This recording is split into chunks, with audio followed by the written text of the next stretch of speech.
I'd like to welcome everybody to our second community council meeting. Um, just a quick brief, the rules of engagement from the previous meeting. The purpose of this meeting was really to have the community serve as a conduit of information and feedback to the administration and the police department with the goal of helping us enhance our department's community relations, policies, and get valuable input from the public. Again, we ask that the members and in our discussion with the public that we maintain the concept of sacred space, that we respect one another, that we listen to one another, and keep our minds open to good ideas and good exchange for a good outcome. I'll ask that everybody will get an opportunity to speak, but I'll ask that only one person speak at a time, and that we refrain from any side conversations to respect the people that are speaking. So with that said, just to introduce myself, I apologize. My name is Larry Spring. I'm the city manager, City of North Miami. I'd like to go around the room and recognize all the members and the participants, but before I do that, I'd like to recognize that our Vice Mayor, Alice DeSume, is here present. Thank you for joining. With that, I'm going to allow the participants to go around the room, and I'll start with Ms. Rita over there. Good evening. I'm Rita Bonsai with the Records Director Advisory Board, Miami-Dade County. Good evening, Lucy Metallic, Executive Director of South Black Haitian Neighborhood Center. Good evening, my name is Nathaniel Wilcox. I'm the Executive Director of Pulse United Community Struggle for Equality. Good evening, my name is Pastor Timothy Forbes. I'm the First Vice President of Pulse. Hey, Montgomery, business owner in North Miami for many years. Good evening, Stephen Hunter Johnson. I serve as the president of the Hunter Black Men of South Florida, as well as the chair of the Miami-Dade Black Affairs Advisory Board. And I'm Shirley Johnson. I'm president of the oldest, most influential civil rights organization in this nation, the NAACP. Good evening, everyone. I'm Larry Jabri-Hill, one of the assistant chiefs of the North Miami Police Department. Good evening, Robert Page, Assistant Chief of City North Miami Police Department. Good evening, Major Tim Belcher, North Miami Police Department. Gary Eugene, good evening, the Chief of Police. With that said, I'm going to open up. For the members, we do have a fairly brief agenda. We wanted to give an update on the FDLE investigation, go through some of the milestones that we've actually accomplished in the 90-day plan that we discussed and talked about at our first meeting, and then get some feedback from the council and the community. So with that said, I'll turn it over to Chief Eugene to give us the update on the FDLE investigation and the process. Once again, thank you to all and thank you for coming. Since the day of the incidents on Monday, July 18, the following day, within less than 24 hours after a meeting with the city manager, the decision was made to reach to another outside agency to take over the investigation. And we made two contacts, one to Miami-Dade and one to FDLE. And because of the relationship that we have, the closeness that we have with Miami-Dade, it was going to be more prudent to reach to FDLE as the outside agency to take over the investigation. And the following day, on the 20th, Wednesday the 20th, FDLE presented an MOU, that's myself, our city manager, and all parties involved when they had inside. And at that time, the investigation were under the leadership, the scrutinings of FDLE, the Florida Department of Law Enforcement. Since that time, I've been in contact with the SAC, the special agent in charge of FDLE, Troy Walker. And I will not call him on a weekly basis because we want it, based upon the commitment that we have made to all of you, to remain very transparent. I didn't want any phone call that I placed to FDLE will influence the findings they were going to gather. And unfortunately, by the commitment to do a thorough investigation, it took more time than previously anticipated. And of course, my last conversation with Troy, the SAC, the person in charge, as of last week, he made a solemn commitment to me that hopefully within the next 2 weeks or 3 weeks to the max, after completing their summaries, they will be ready to send their report back to us. Part of the MOU is for them to release 3 either CDs or 3 flash drives. One will come to me as the Chief of Police of North Miami. One will go to Sergeant Diana Roman, who is actually our Internal Affairs and commander. And the last one, probably the most important ones, will go to the State Attorney's Office for their own investigation to look at their finding to see if there will be any means to proceed criminally or not. And I want to make it clear to all of you. You know very well, you know our commitment to share all information with you. However, the release of those drives, the release of those CDs will not allow us to reveal any information because it will be considered still an ongoing investigation until the state attorney clearly gives us their final findings, and then from there, our administrative investigation will take over, and eventually it will be open and available to all of you. And I would like to thank you for your patience and for your understanding. We want to reassure you, once FDLE completes that investigation, all parties involved, all parties concerned will be very pleased of that investigation. That's, I can reassure you of this. Thank you, Chief. In the spirit of transparency and the commitment that we made to this council for your volunteering time, there's something we were advised of today that I need to share with the council. Earlier today, I received notification that the Department of Justice has commenced a compliance review of the North Miami Police Department. That review is being conducted under Title II of the Americans with Disabilities Act of 1990, and it's in response to a complaint that was received from Mr. Arnaldo Rios and I think his representatives. As of right now, the city is complying with the information request associated with that, the commencement of that review. And I guess as we get more information, we will certainly be sharing it with this council, but I guess the community as a whole. In the package that we gave you, we did provide a copy of the notice so that you guys can have it and see what's included. So I just wanted to, as part of that transparency, I want to make sure that we did share that bit of information with you. Moving on the agenda, I'd like to pass the mic over to Major Belcher. He'll be providing an update on all of the various initiatives that we spoke about at the first meeting. Good evening again. At the first meeting, we put together a 90-day plan, and we talked about some things and some items that we was going to put in place within the police department to better our process, our operations, and also to educate our officers when dealing with certain issues that we may come about.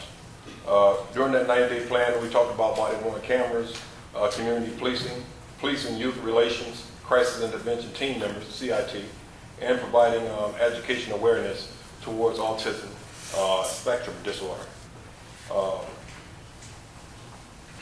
These programs were put in place and are still being put in place in order that they will be equipped, prepared, and have an understanding of how to solve issues and conclude incidents without violence and or injuries to those who suffer from mental illnesses. The first one I wanted to talk about was autism training. Our autism training has begun.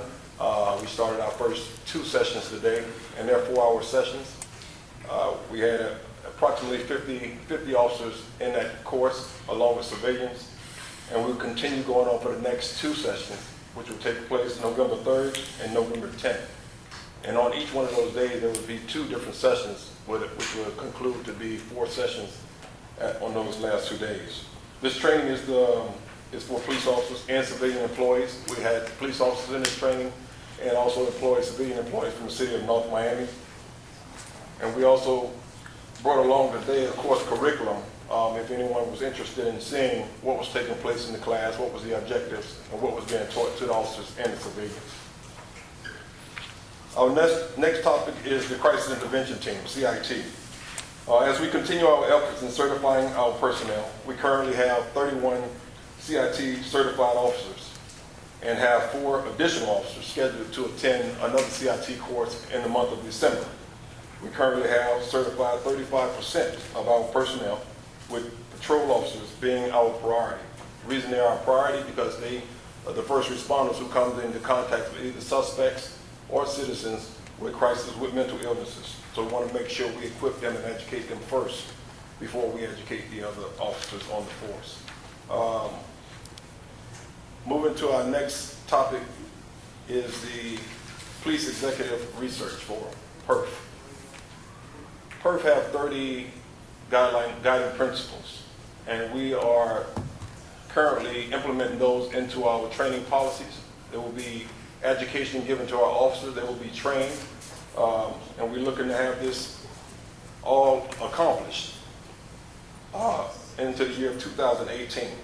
Like I said, there's 30 guiding principles. So in between that, the officers will be getting realistic training, learning how to de-escalate situations, such as not running into situations before assessing them, to make sure they look over it, make sure they discuss things with their assisting officers, make sure they try to establish dialogue with individuals before taking action to try to build a rapport with that person so that person could gain their trust and approximately try to calm them down and get them to respond to them in a positive manner instead of a negative manner.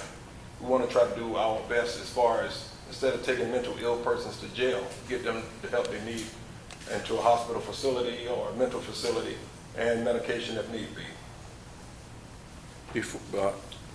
Major, before you leave that topic, I wanted to clarify something there. Yes, I know you heard a date that is technically over a year away from today. The reason for that is, with the 30 guiding principles, what the department has to do is look at those principles and evaluate how they fit into our policy, and then rewrite those policies. Once that rewriting process takes place, then you have to do a retraining process with everybody in the department, get everyone acclimated to it. We didn't want to put an unrealistic date on going through that process. So the expectation, while you see a date that is, again, longer than a year away from today, the expectation and the chief's expectation and commitment is to try to get it done as soon as possible. So I just wanted to make sure we put that on the record with the council. I know Mr. Johnson is very familiar, and actually Mr. Wilcox, with those guidelines and those principles. So, And just to piggyback on that, and that is our goal, to implement those 30 guiding principles into our policies and training curriculum. Conduct training through our in-service component, ensuring each officer is certified and has an understanding of each principle. Monitor the personnel actions and make any adjustments if needed, and retraining if needed. So we're talking about continuous training that will be taking place. Something that we need so the officers can stay educated and have a clear understanding of dealing with certain situations when they come about. The next topic we're dealing with is body-worn cameras, and I believe Arthur Sawyer, Deputy City Manager. Since the incident and since your last meeting, I've been tasked with moving forward with body-worn cameras for police officers. Myself, along with the police chief and the assistant chief, have had presentations, about 3 presentations from different companies with body-worn cameras, just to get the ins and outs of them. We've developed a policy that's currently in our city attorney's office for the body-worn cameras. The solicitation for the body-worn cameras will be on the street, I believe, tomorrow. It goes out and it's set to close on November 28th, I believe, for the body-worn camera. That's for us to purchase the body-worn. Well, solicitation for people to bid for the services. Once we do have that, we schedule for the second week of December. to do the evaluation, to have an evaluation committee made up to determine which brand of body cameras we will be purchasing. And we will go to our council for approval of the company the first meeting in January. Once that does happen, there's already been a training schedule put in place at the police department, which will run between January, the second week in January, and March 31st. And the cameras will be operational as of March 31st, 2017. So that's the schedule that we've been in place. That's what I'm tasked with, and everything's moving according to schedule. I think you guys can see we're being very diligent about this. I've assigned my deputy city manager to oversee the implementation along with the chief, so that the part on our side of procurement and all that stuff that has to be involved are moving adequately. So it's a very serious matter. So just to bring about another training aspect that we were looking at putting into place is a simulator that most law enforcement agencies utilize inside their departments in their training unit. This gives the officer the opportunity to be faced with situations and scenarios based incidents inside a video component, to where they utilize a shoot and don't shoot, or how to address or approach certain situations. It also gives them the opportunity to practice utilizing their firearm, when not to use it and when to use it and stuff. So this is an opportunity for the officers to continually keep training, when they don't have the opportunity to go to a gun range or sit into a classroom to be taught by instructors. They get the opportunity to go into another training facility and make a good opportunity for them to be better at what they're doing and be professional, and make sure everybody get a fair shot out on the street, as far as the officers and also the subjects or suspects and the citizens alike. Now, we're going to have Assistant Chief Page. She's going to talk about the CFA accreditation. Good evening. To bring you up to date real quick for the CFA accreditation, which is the Commission for Florida Accreditation. This week they've had their quarterly meeting in Weston, Florida, and had the opportunity to speak with the Executive Director for the Commission for Accreditation.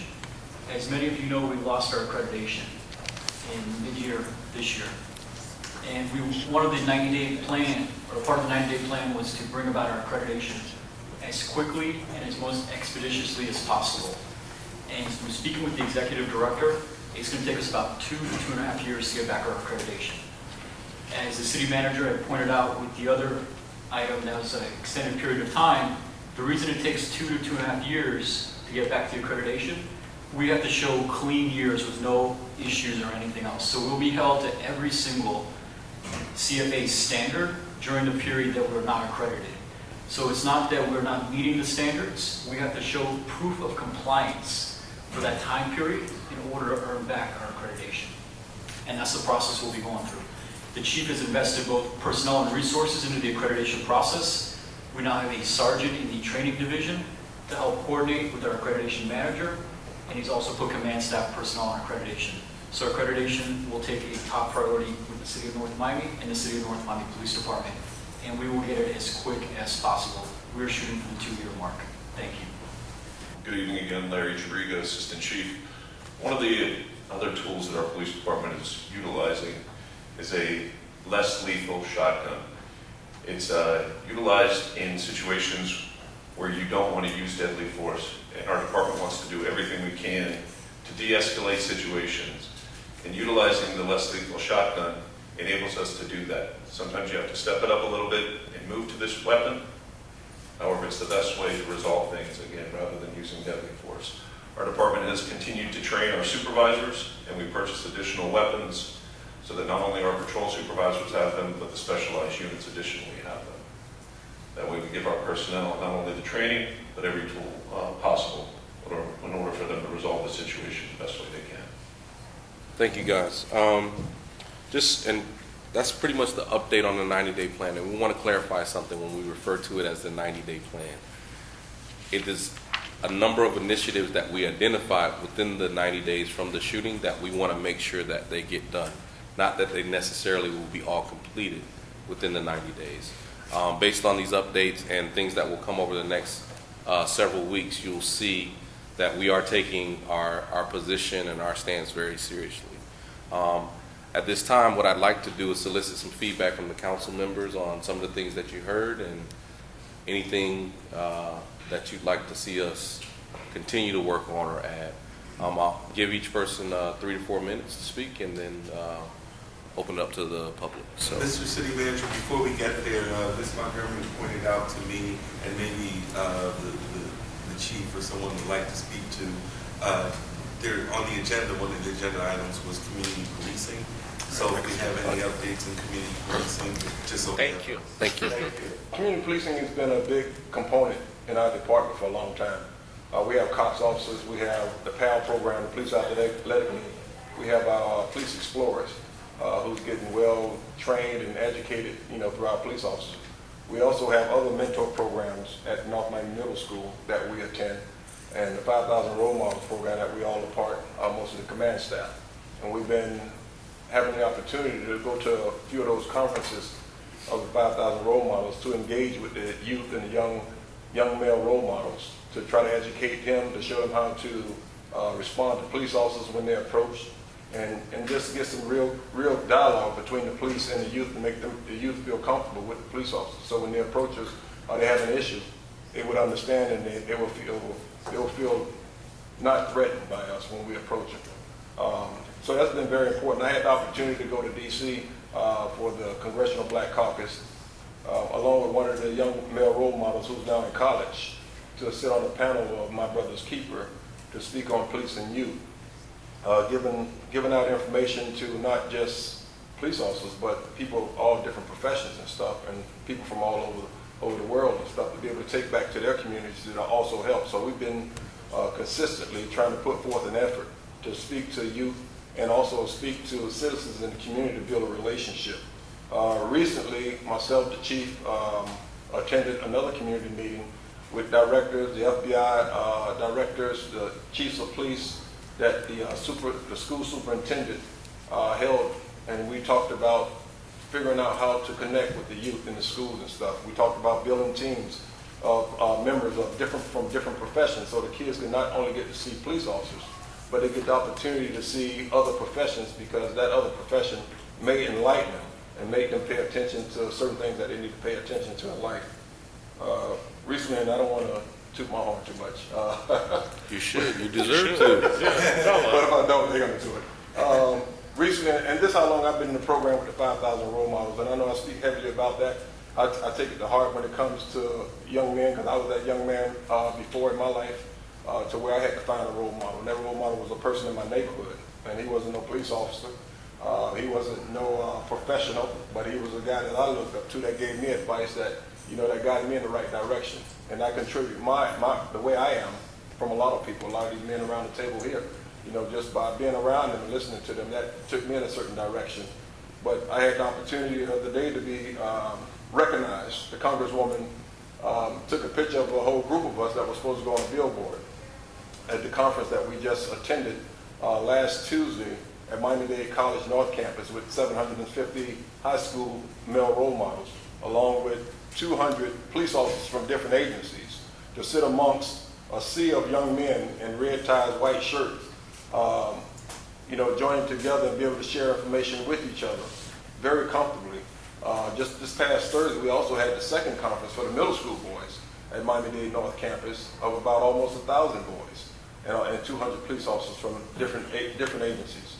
After that conference, we sat in the rooms and we spoke. We told the boys to ask questions that they had concerns about. So they had the police officers there to answer those questions. Right away. Telling the police officers, don't cut corners. Let the young man know why you do things and why you approach things the way you do, so they can have an understanding of what you do and why you do it. We also role play with the kids, giving them an opportunity to be in our shoes. And they seem very totally different from the way they see it as a civilian person. So after that, we had the opportunity to go on a march. The march went from Miami-Dade College over to the McDonald's at 107 Northwest 27th Avenue, where a billboard was unveiled. On the billboard, and city manager didn't want to put it on the wall. Yes, I did. So on the billboard, it's North Miami police officer, myself, Major Tim Belcher, along with a young man, shaking his hand, and we're trying to put your gun down, telling everybody to put their guns down. The Congresswoman took this very seriously. She loved the boy. She do a lot of things for him. And the men around this table and in the audience from the police department, feel the same way. Whenever I call them and say, hey, Congresswoman need us to come talk to some boys, right away we jump on it and we go and take care of it. So we're trying to build that relationship, which we already have built a relationship. We have a great relationship with our citizens in our community. This is what it's all about. In our community, I know sometimes we have certain incidents that take place, but that one incident don't grade us to be a bad police department or bad officers.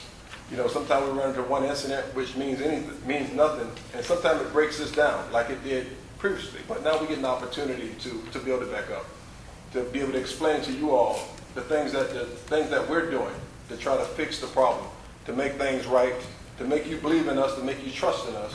So we're going to put things in place. We're going to do certain things, and we're going to do all we can do to make it better. So I really appreciate the time. Appreciate you guys coming out to hear us on this aspect. But also, just to let you know that we have a great police department here. I've been here for going on 24 years. And the things that I've seen and witnessed and been a part of, they've been great to me. And I can't say nothing but give great kudos to my police department here in North Miami and our citizens and the kids that grew up in this city and continue to grow up in this city. So with that, thank you.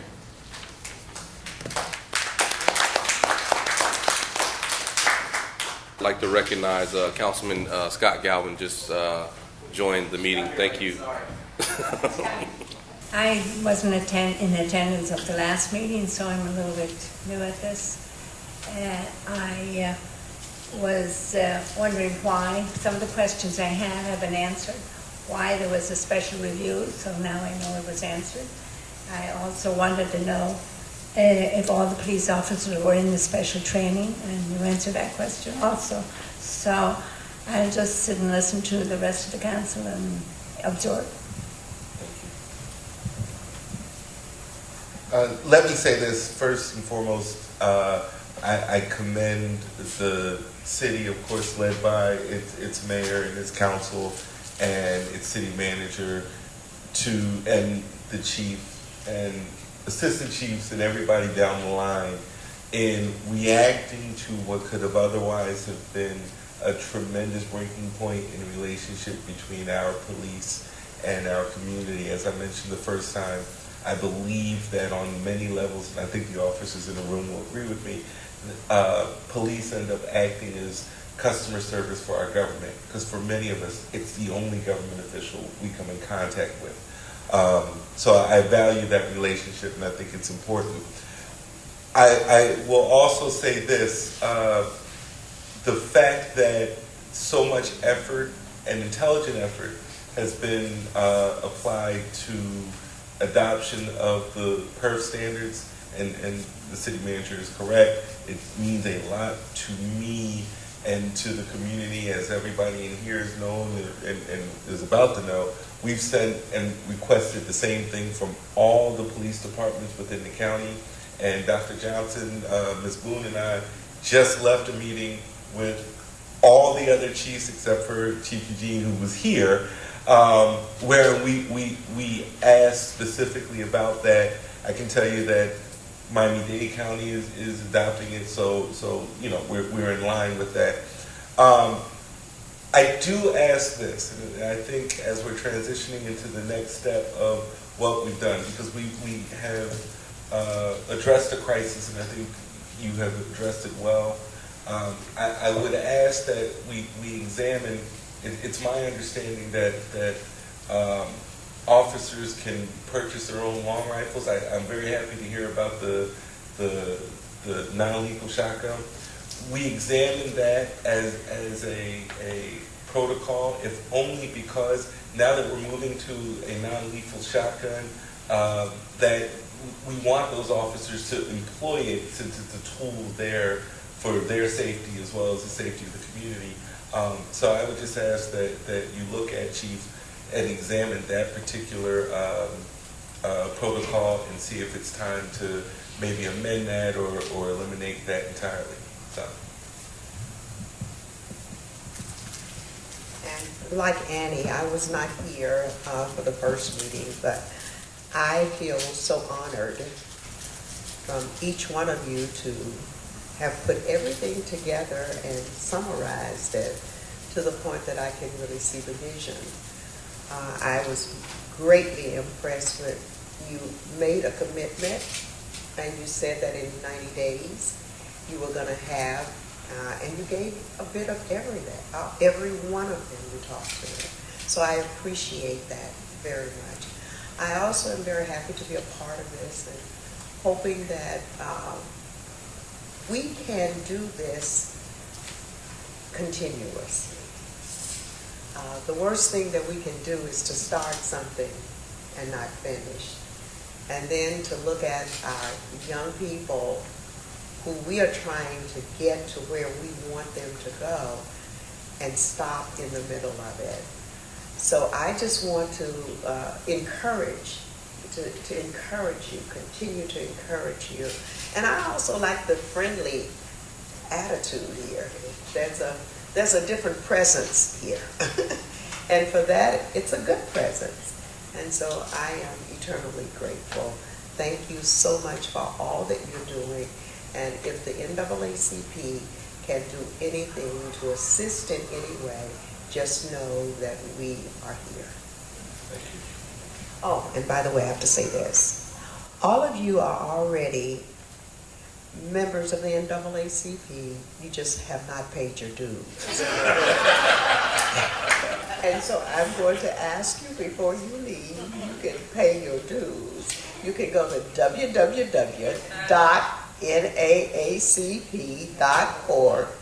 and our unit number is 5116, and just go ahead and pay your dues. Thank you so much. Good evening. I'm Pastor Timothy Forbes with Paul's People United to Lead the Struggle for Equality. I must say that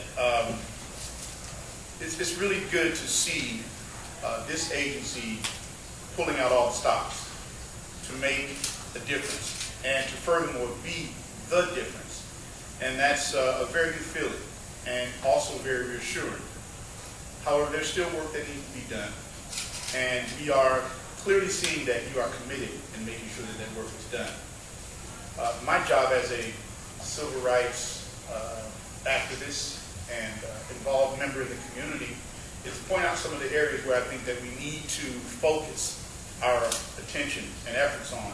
You know, I had a chance to talk with Chief Gary Eugene and Major Tim Belcher, your commander, Commander Estrugo, yes, and the assistant chiefs. And I tell you, I can tell that you have a very well put together team, Chief, that is committed and dedicated to, you know, being accountable and holding your officers accountable. And that's one thing that is really lacking, or was lacking, in it would be perceived to be lacking in this agency as well as others. But I wanted to point out some things that I was taking notes on as we were going over our rules of engagement and our agenda. And I'm going to try and be very brief because I believe it's going to generate some of the things that we also really need to be talking about. And I wanted to address the loss of accreditation, the 90-day plan. I heard you say that there was something that was still needing to be done, that we didn't meet 2 more weeks from now. I didn't catch that part. I just wanted you to recap on the tail end of the 90-day plan. There was something that... No, the 2-week, no, it's not on, but the 2-week thing you mentioned was when the chief spoke about the FDLE investigation. He said that the FDLE would finish their investigation within 2 to 3 weeks. Okay, I didn't hear you. Okay, totally. Okay, then that takes care of that. I wanted to talk about real quick the body cameras. I just have one question on that. I know we're looking at solicitors, or, you know, we're looking at people that want to, you know, give us business for that service. I just want to know, will our officers, the patrol officers, be able to, or will it be looked at? We want to look at the part of whether the officers will be able to turn those cameras on and off at will, if that's something that's going to be one of the components in that. And then I'm just going to go down. You want to respond to that? Yeah, I'll respond to that. Oh, you have more about the body cameras? No. Oh, that's it? That's it. With the cameras, there are several different types of cameras. The ones that specifically I've been tasked with looking at are Bluetooth-enabled cameras. Once the officer does pull his weapon or anything from his belt, or even if he turns on his siren, whatever the trigger is, the camera automatically turns on. So that's something that I've been tasked with looking at. That way we take it away from the officer, he can pay attention to what he needs to do, and not try to take time out to turn on the camera. So we're looking at it, we'll see the different technologies. We have seen it, we've had demonstrations on the different technologies.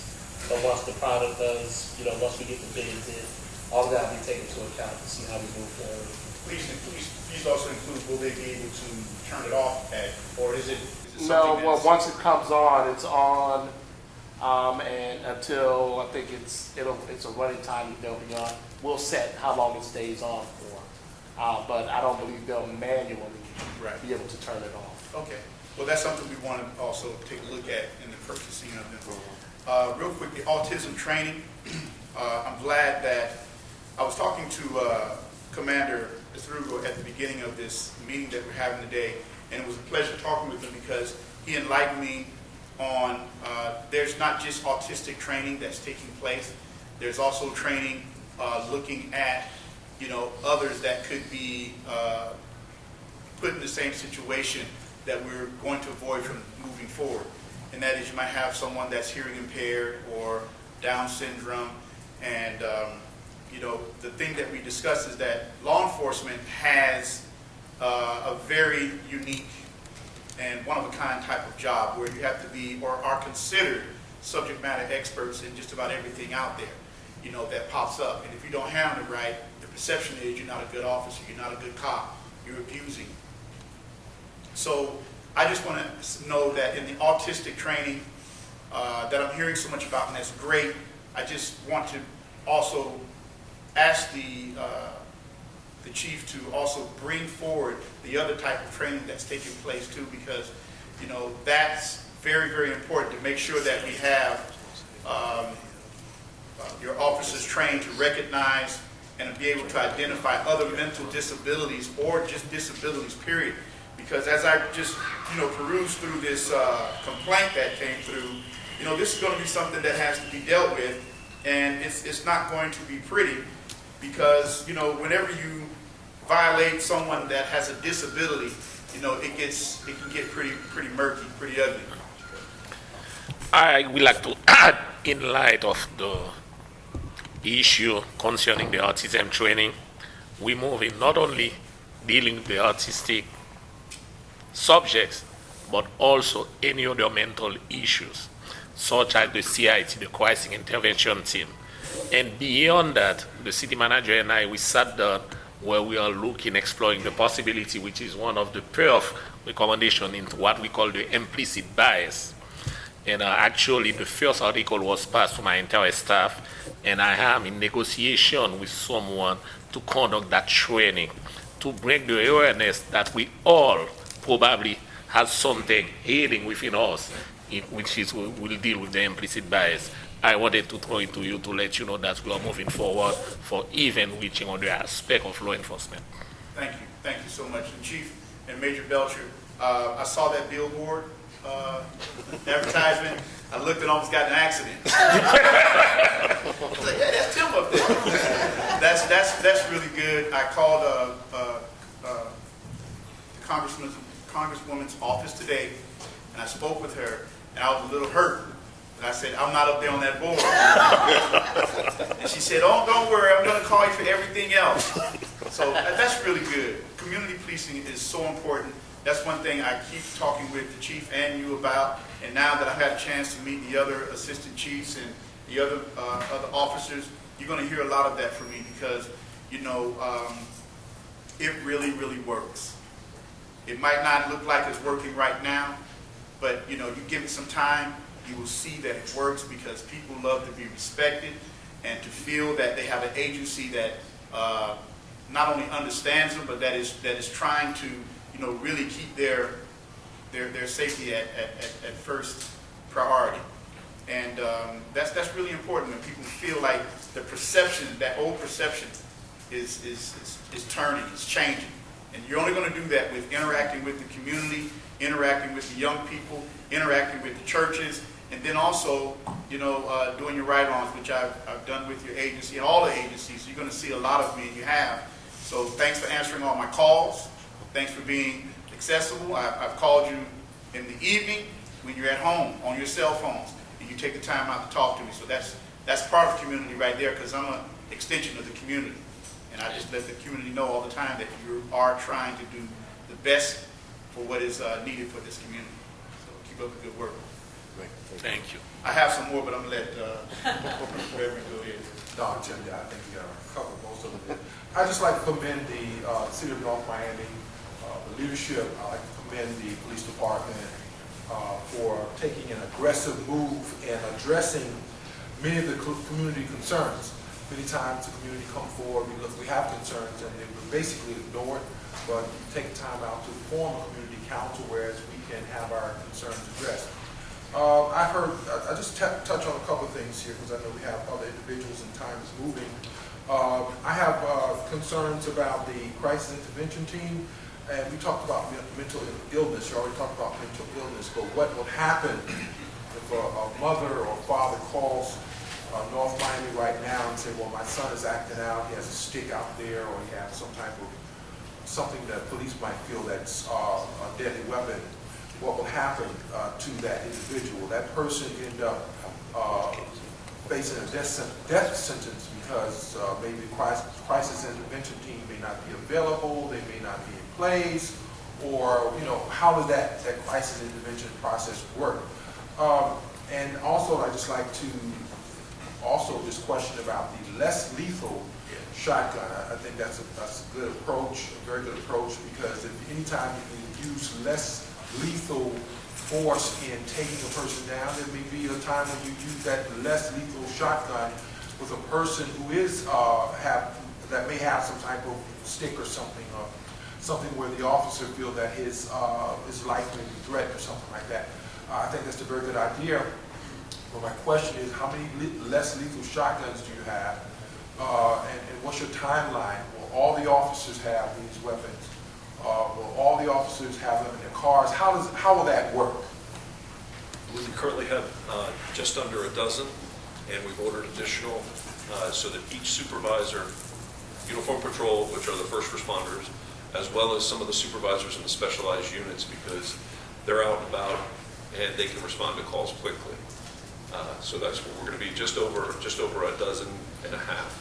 So those shotguns, will they be in the police cars? They'll be in the police cars, and they're Remington 870 shotguns, and where you normally see a shotgun that has either a brown or a black handle and gun stock, these are bright orange. So everybody at the scene from the sworn personnel side knows exactly what these are.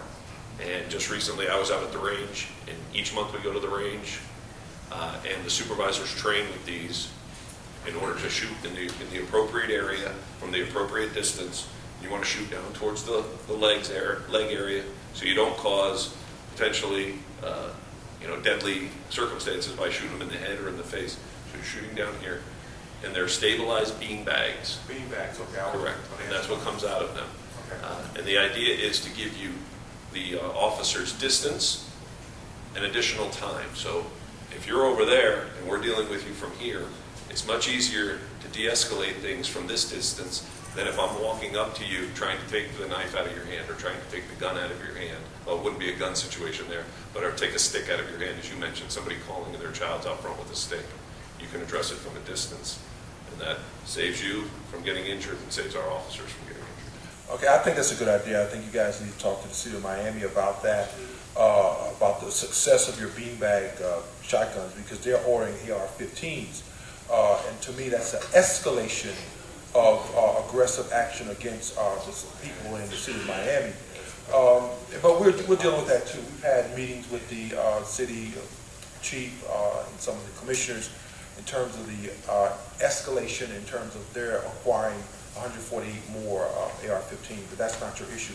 But I'm just saying, just share with them that information about the beanbags. Okay. You mentioned about using them, and I'll just give one example where we did utilize it. A subject came outside, had been threatening for quite some time with a knife in his hand, and our personnel positioned themselves in the appropriate fashion. Again, giving distance, and distance gives you time. The person came out, and they came out with a knife, and instead of having to engage them with deadly force, continue to talk to them, engage them with the beanbag, and utilize the beanbag. They went down. The knife was already out of his hand. We were able to take him into custody that way. Very good. I just have one more question. The officer, and I don't know if you can talk about it, but the officer that was on the SWAT team and he shot the individual that was in the street. What have you found when you look at your training mode?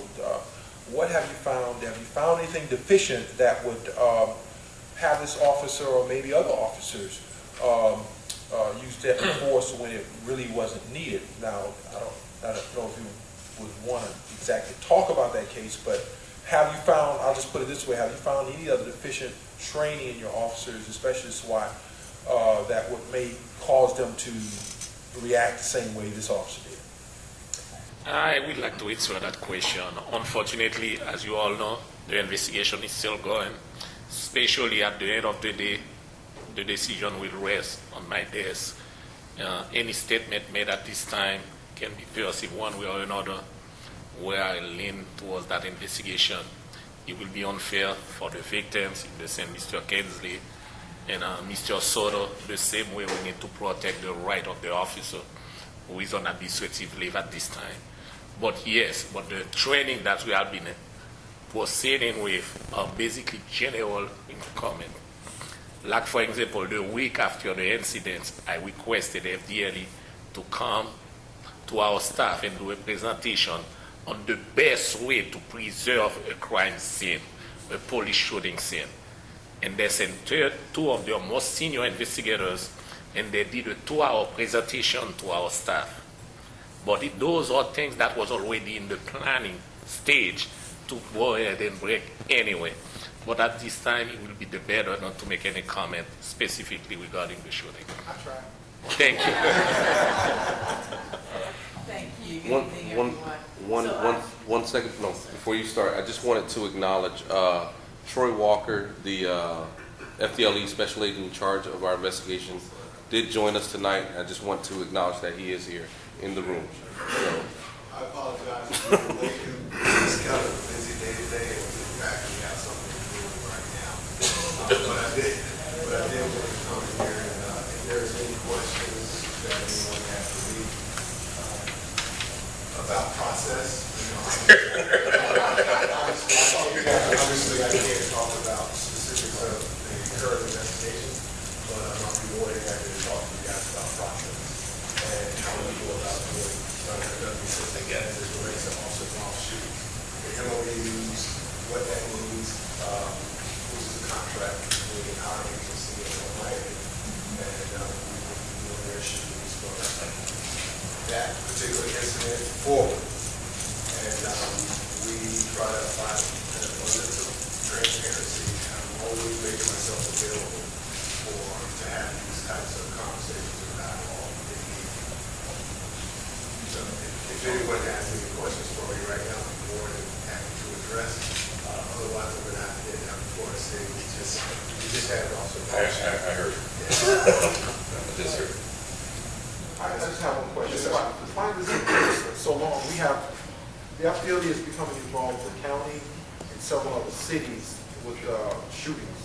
And there seems to be a backlog of cases that have not been addressed.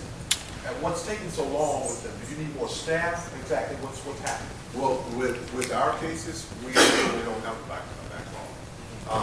I'll give you an example. Last year, we had 17 that my agents did.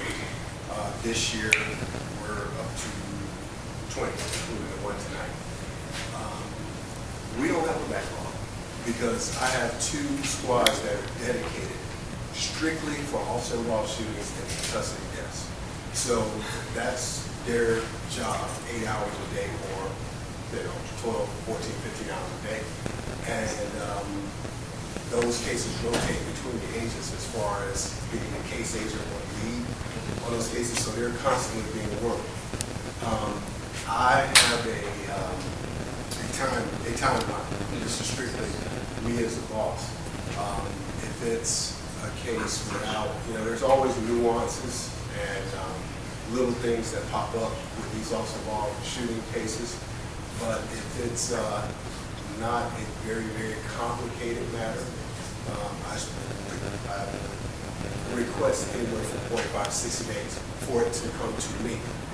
Once I review it, we package it up, we send it over to the state attorney's office. Now, in the past, years past, I do realize down here in Miami-Dade County that there has been a backlog at the state attorney's office. In fact, I have an agent that I recruited from North Miami Beach, and he has a shooting that he worked when he was a detective at North Miami Beach that is still sitting at the state attorney's office. However, his first shooting that he worked at FDLE, the turnover was in less than 160 days. That's somewhat historical for Dade County. So we're constantly trying to improve our process, but we also want to deliver the best product that we possibly can. And I look at it like this: I'm obligated to the citizens and to the law enforcement agency to make sure that I do a thorough investigation and uncover all of the issues that may be involved in these cases. In fact, the chief had an opportunity to come to our executive brief, and he was able to see a lot of things that, right now probably a number of you guys are not privy to, but he was able to see how thorough and meticulous we were as far as with our investigations, and that is something that I demand. Yes, sir. So when does the results of your investigation become public information? At what point is it public information? It's public information once the case is closed, meaning when we finish our investigation, we package it up, I give the chief a copy, and I give the state attorney's office a copy.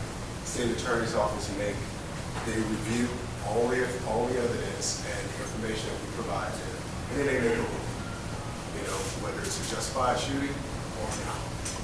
So at that point, once I give it to them, then it's somewhat of a waiting game. Okay.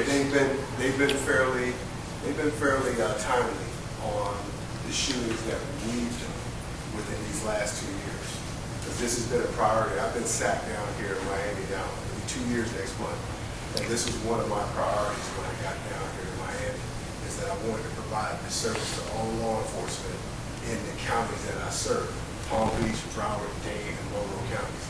So we have a host of agencies right now, close to 30-something agencies that we provide the service for, and and I think it's a good service that we're doing.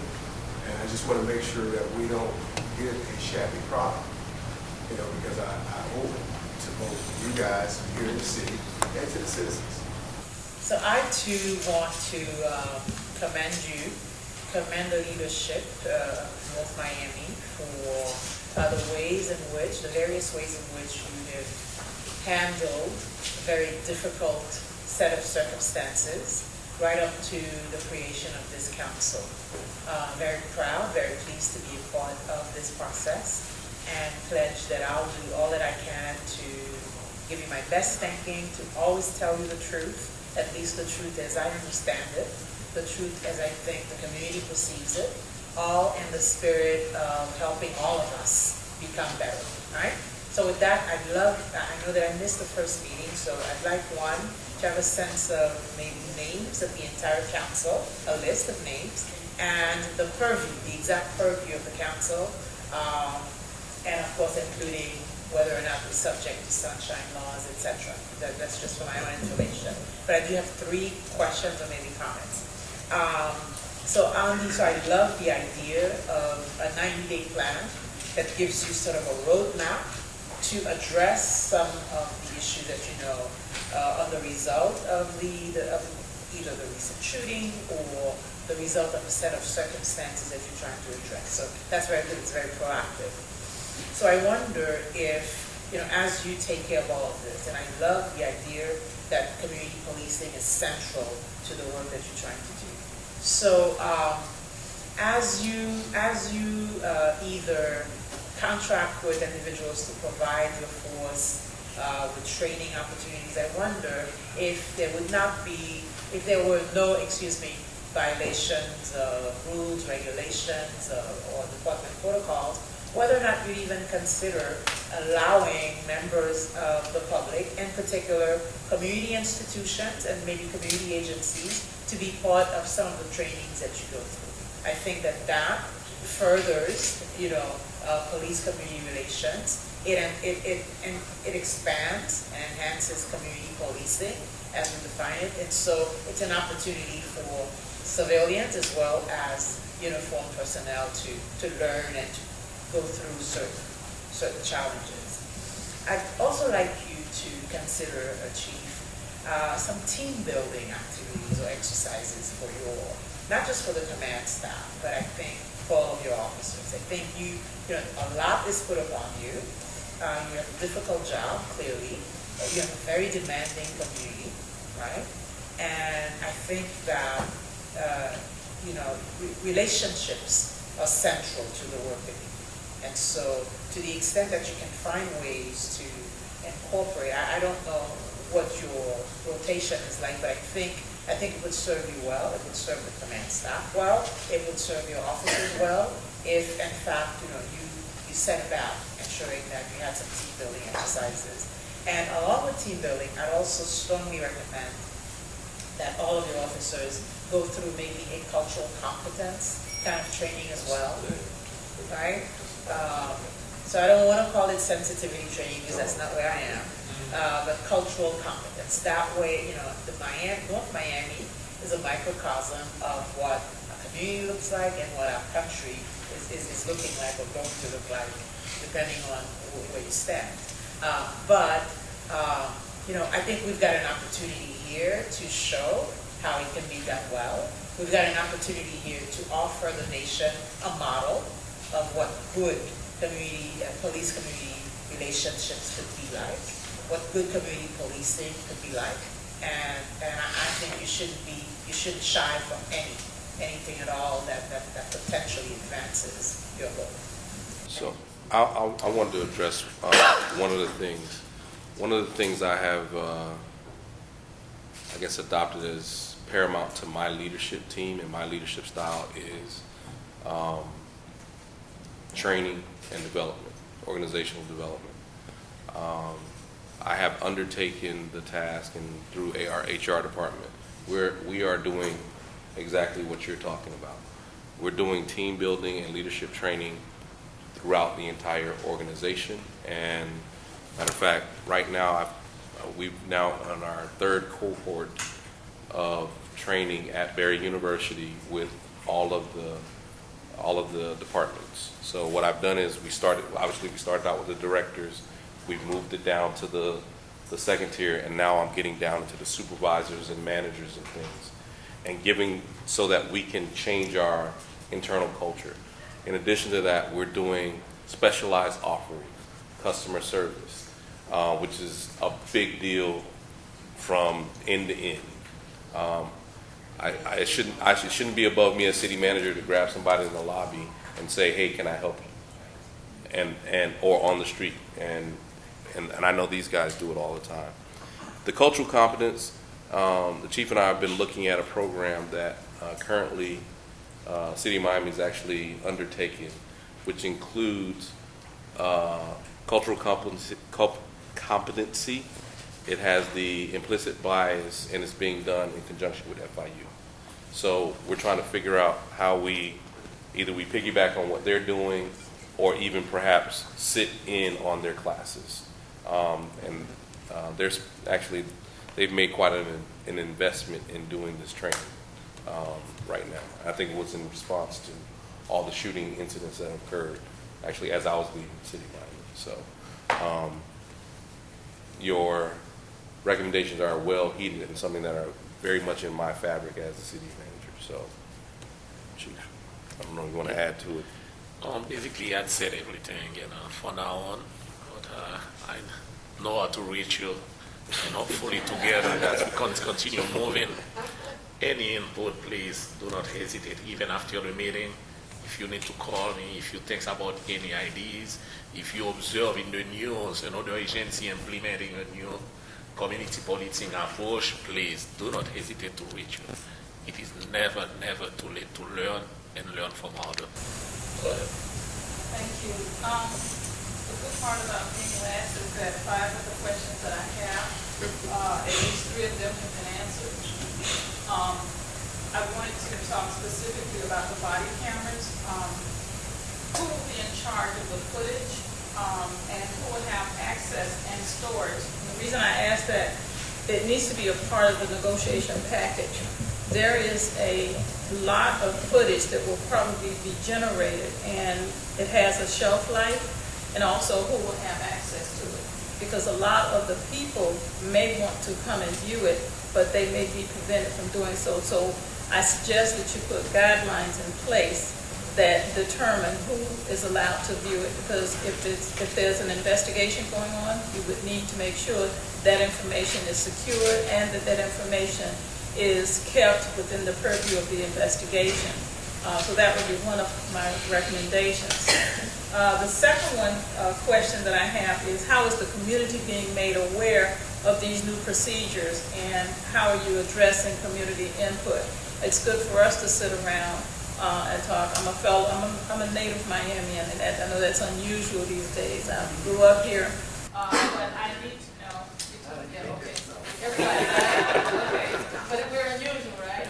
So sometimes, we can sit around and talk about these things, but if the general community is not made aware of it, I don't know how your communications process works within the city, but I would suggest it, because they're probably thinking, well, maybe nothing's happening. We know that it's going on, but they may not know necessarily.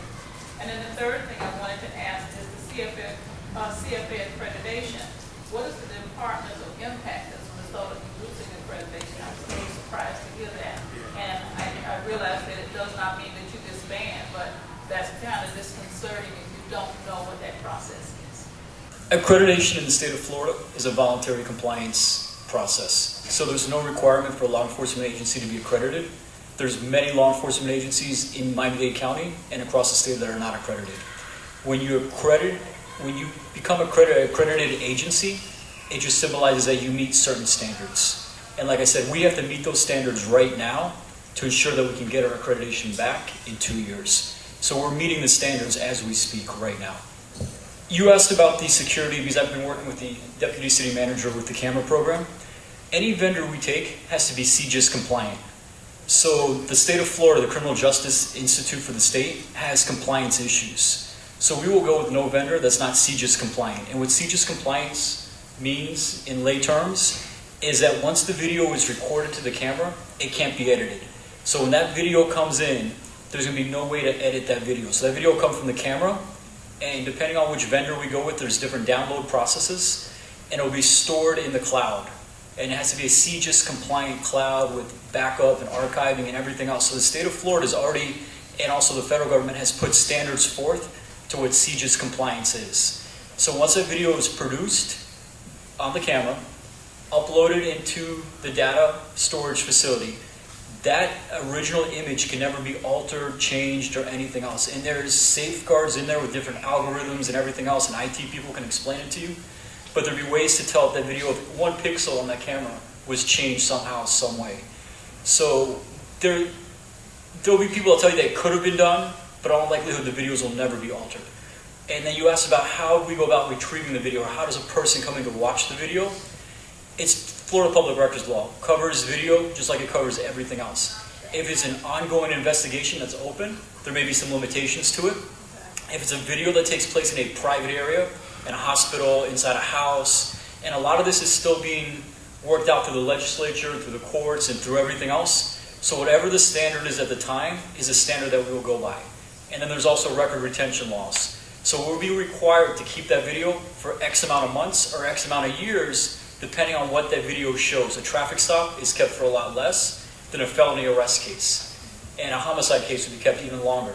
So depending on whatever the state statutes are, whatever the law enforcement community, the CJIS standards are, and whatever our own policy is what will govern the rules for the camera, the data, the storage, and the retrieval. I guess with regards to how we're going to communicate, one of the ideas with this concept of this engagement was, we take copious notes. We put out communication packages to kind of update where things are as we go through the process. Obviously, one of the big things that's going on now is, where's the investigation? What's happening? What are the results?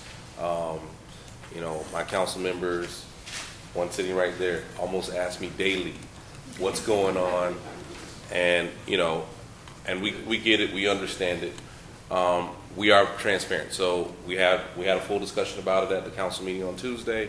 We gave them the update that we can through both PIOs, police and the city's administrative PIO. We will be putting out information packages as to what they're doing, and we already do. We have multiple platforms in place on both sides, so police and the administration.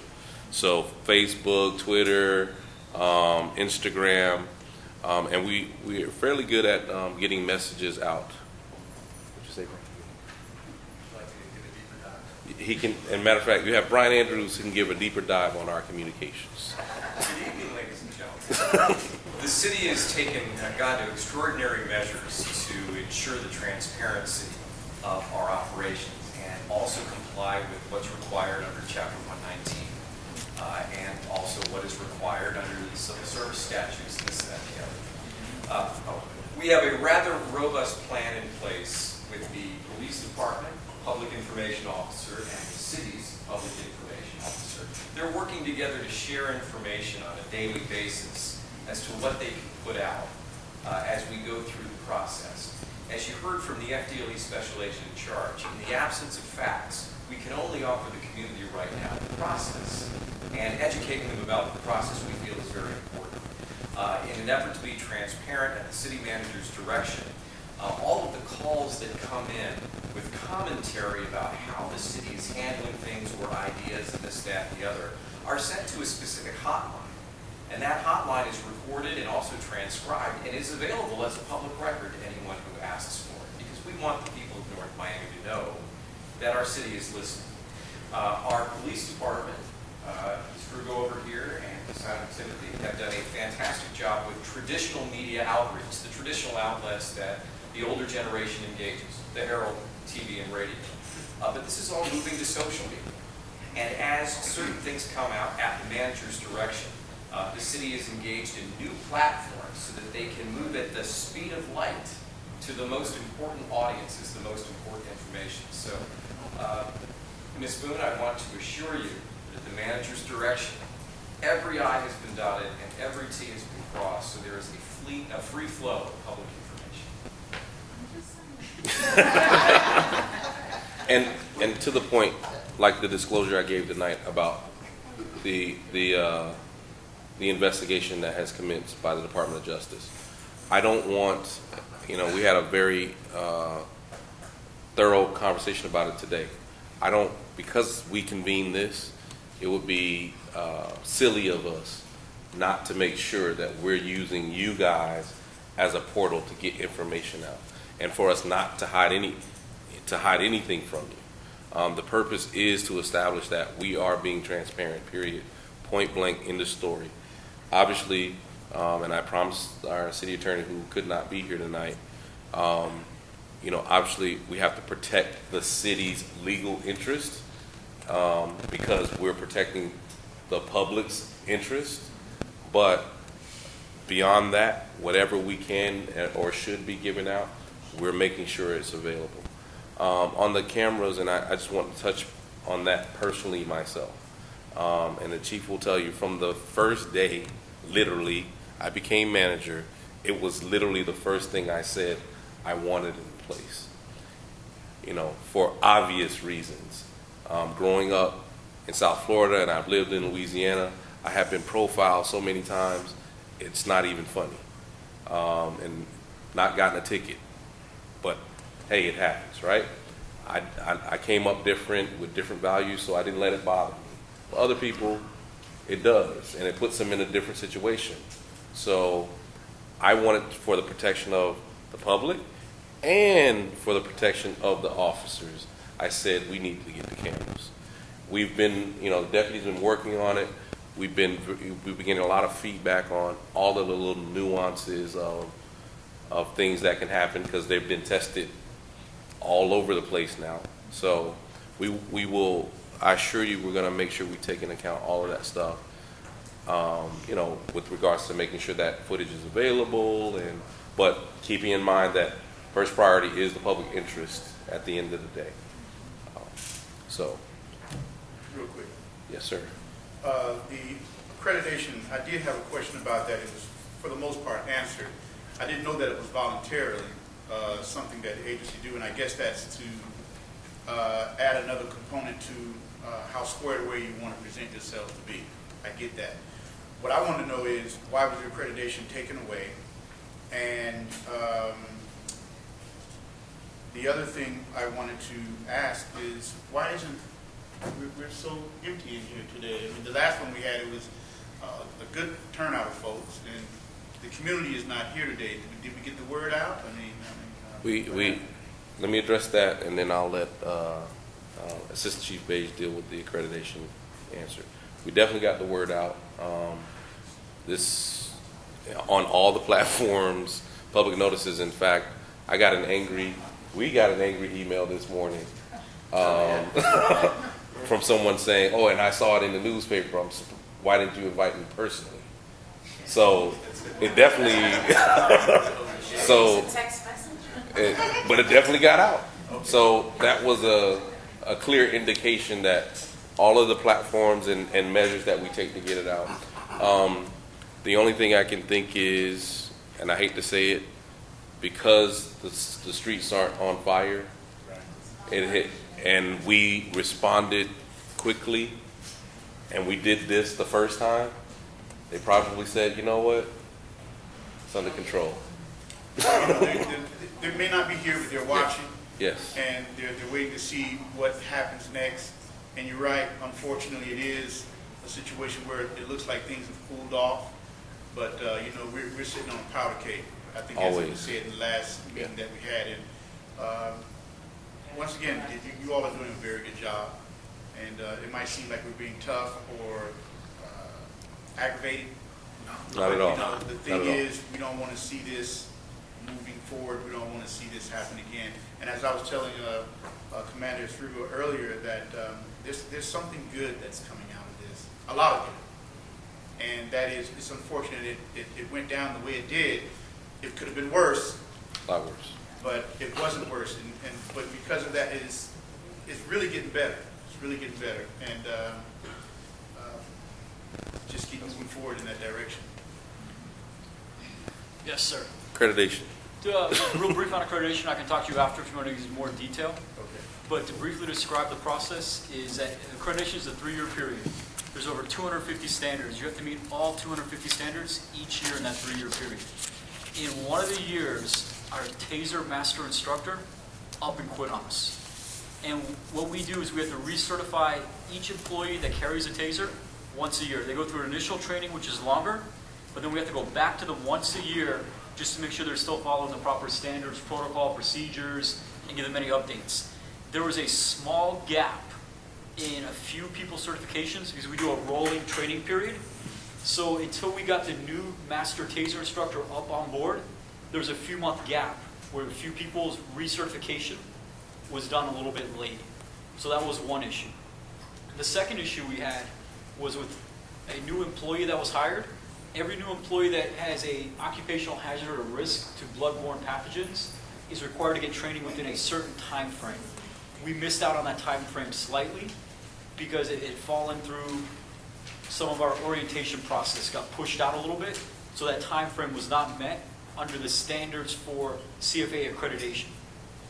And then there was an issue with the sexual predators and sexual offenders. The way you describe them in a notification, and many of you have seen it go out, the way we described them, we sent out the notification properly, we had the pictures there properly.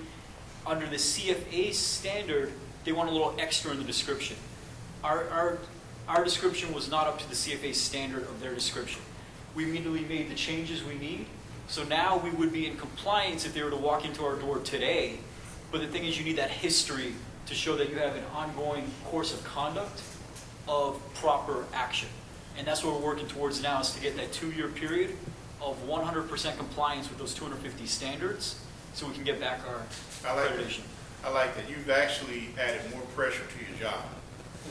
I mean, essentially, that's what you've done. Correct. I mean, because you do your best to look good in your uniform, and now you have every aspect and every little, how many, 200 and how many? It depends, because they update the manual. It's over 250. It's about 260 to 270 standards. Yeah, I just got a flashback of being in the military again, getting ready for It is very similar to that. They have inspection, correct, they have the manual, and it goes down, almost like in the military, when you read it point by point, Right. you have to match up point by point. That's good. To be exact, it's 274. Yeah, 270. It That's changes, a lot, but and it's it's good. It's good. You're that's a form of accountability that you're implementing from an independent, entity that's saying, hey, you got to do this right, you got to do that right, you got to do it this way. Even though you're doing it right, you can do it better. Correct. So that's good. Actually, it is similar to the position we are taking to follow the PERF recommendations, because we believe it will enhance our police department, our image, so we go ahead and move on. And you don't have to do it. Volunteer. Correct. Yeah. I will note for the record, our Facebook page needs to be updated because we don't have our certification right now, so a little tag on it. That's why I didn't take that out. If I were a lawyer, I'd get in trouble. The only other point is I've been in contact with Chuck Wexler, the executive director of PERF. So Chief Eugene, if you want me to have him talk to Major Belcher directly, I can get that done for you so you can get whatever backup you guys need. We've actually spoken with Chuck Wessler ourselves, so we're in constant contact with him. And we have all the latest. They just put out a brand new publication. We have their new publication for communications, tactics, and response that they just put out. So we're up to date with it. We talked to Chuck. You ever see a kid get an A and then get A+? I'd like to acknowledge Craig Lean, one of our community council members. Thank you for coming, even though I think we're getting ready to close the meeting. But if you would take a minute to, if you want to. Just briefly, the reason I'm on the council is not only am I involved with local government law, and I've represented the police departments and also a number of police officers of both the county and obviously the city of Coral Gables, where I'm now the city attorney. But in addition to that, I have 2 children with autism, and so that was one of the reasons why I think the city manager originally reached out to me, and I'm on the board of University of Miami NSU CARD Center for Autism and Related Disabilities. So, and I will help in any way that you ask. And again, I'm sorry for being late today. Thank you. So with that, in respect of everybody's time, I will be closing the meeting. Thank you again. We will, like we did before, we'll send out all the information so you'll have the information card. We'll do an update, again, copious notes and email it out, and we will make it available to the general public. So with that, thank you very much.